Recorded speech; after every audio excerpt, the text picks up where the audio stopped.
En esta clase veremos algunas diferencias entre las fuerzas internas dentro de un elemento, digamos una barra horizontal puede ser una viga o una columna, y las restricciones generales o condiciones de contornos que aplicamos a nuestra estructura. Para comenzar, yo he dibujado simplemente una viga soportada por dos columnas. Debemos recordar que cuando creamos un elemento estructural en Revit, se crea en primer lugar la visualización BIM de ese elemento, que es la que utilizamos para realizar cómputos métricos e intercambiar los modelos con otras disciplinas. Pero, además de eso, dentro de Revit se crea otro tipo de elemento superpuesto llamado elemento analítico, en este caso como es una viga, viga analítica.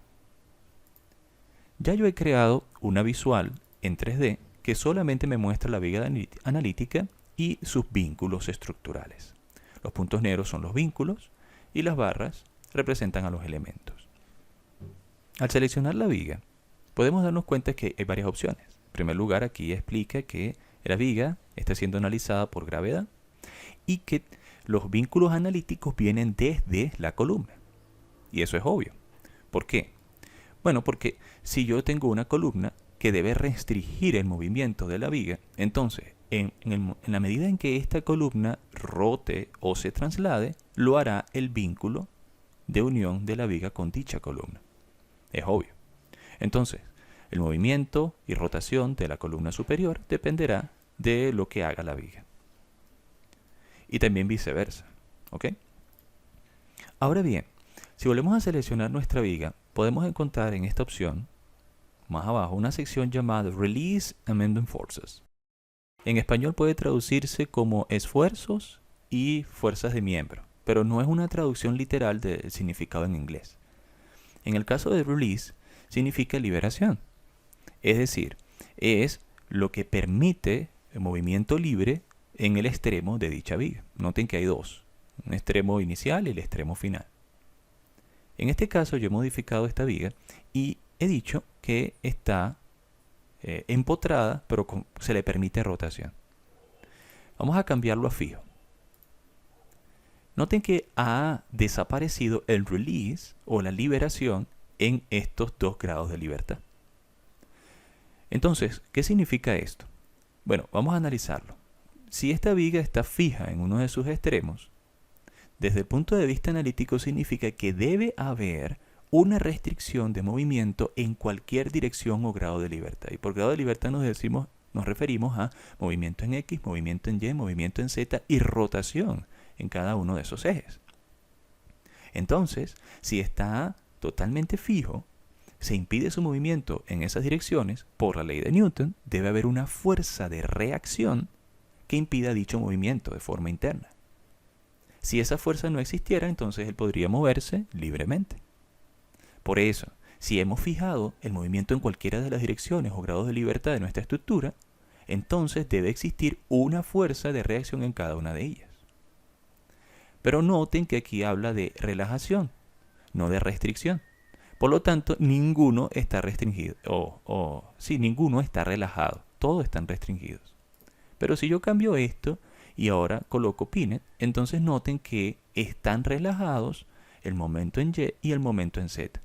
Quiere decir que esta viga puede rotar libremente alrededor del eje Y y alrededor del eje Z. Para que quede más claro, noten que hay un botón acá en el interior que dice Amendment Forces. Yo puedo introducir aquí las fuerzas internas actuantes sobre dicho elemento. Puede ser que yo tenga colgado en un extremo alguna grúa y que por lo tanto eso genere una rotación. Y yo desee introducir un momento representativo de esa tendencia a la rotación. Pero como en este caso he configurado uno de los extremos como Pinet, digamos que es este extremo, es así como se muestra acá, entonces no hay manera de introducir fuerzas en Y y fuerza en Z de reacción porque ese movimiento o el movimiento en esa dirección está totalmente liberado. Entonces, debido a que está liberado, no hay una fuerza de reacción. De todos modos, acá, si hacemos clic sobre este punto, vamos a poder ir a la ayuda. Deben tener acceso a internet y les mostrará qué significan esas fuerzas de miembro. Por supuesto, esto es algo básico de estructura y de estática en estructura. Entonces, si yo cancelo esto,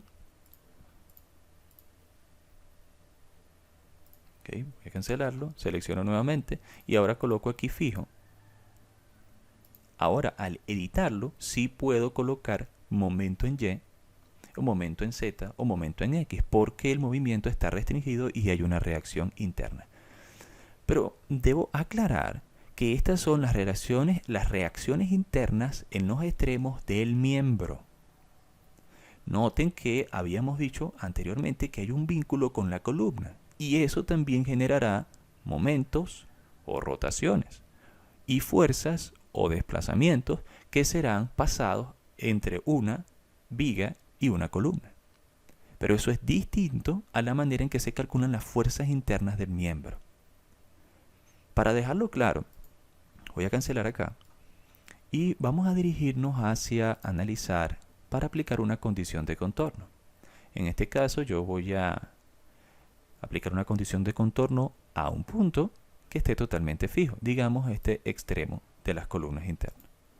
Y ciertamente es así porque ellos están totalmente fijos. Pero a pesar de que aquí la condición de contorno dice que la traslación y la rotación en todos los ejes coordenados está fija, es decir, no es posible, si yo selecciono la columna y nuevamente me voy hacia los release o member forces, yo puedo cambiarlo y usar algo definido por usuario donde todas estas fuerzas estén liberadas. Entonces, en la base. Pero ¿cómo es posible si acabo de crear un empotramiento que lo fija todo? ¿Cómo puede estar liberado acá en la base? Porque recuerden que desde el punto de vista analítico, cuando nosotros vamos hacia fuerzas en el miembro, son las fuerzas internas de la columna. ¿Ok? Las fuerzas internas de esta columna. Nosotros personalmente, como ingenieros calculistas, debemos asegurarnos de que las fuerzas internas calculadas sean consistentes con las condiciones de contorno.